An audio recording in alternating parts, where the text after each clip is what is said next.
Gardening can be expensive, and if you're not careful, you can spend a lot of money just on the containers. So in this video, I'm going to take you through a range of options, starting with seed starter kits, through nursery pots, through planters, and grow bags, so you can save your money. Here I have a seed starting container. This I bought off of Amazon. It has 6 cells in it. What I like about it is it also comes with a container so I can bottom water it.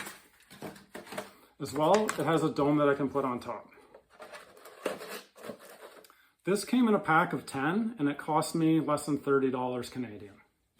Next we have your small nursery pots. This one's a 4-inch. It also has holes in the bottom, which makes it easy to bottom water.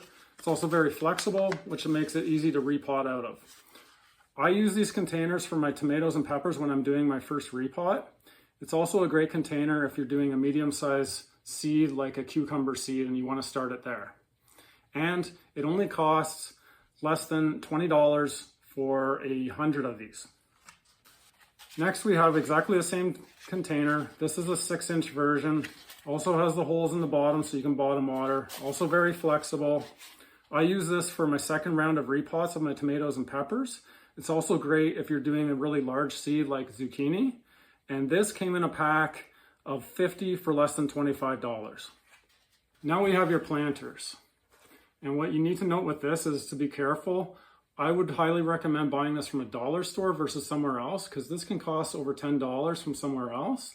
But from the dollar store, it only cost me $3. You might be wondering, does it have holes in it so it can let water through? And actually it didn't, but I have a hack for that. If you look on the bottom, I actually took a drill and I drilled holes so it can let water out and solve that issue.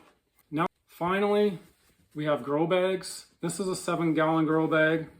And what I like about the grow bags, they have a fabric on them that lets out just enough water so they don't get overwatered. They also come with handles, so they're easy to move around. And this came in a 5-pack and it cost me less than $25. So hopefully some of these ideas will save you some money. If they did, please click the like button. If you want more content like this, click subscribe, turn on notifications, and we'll see you soon.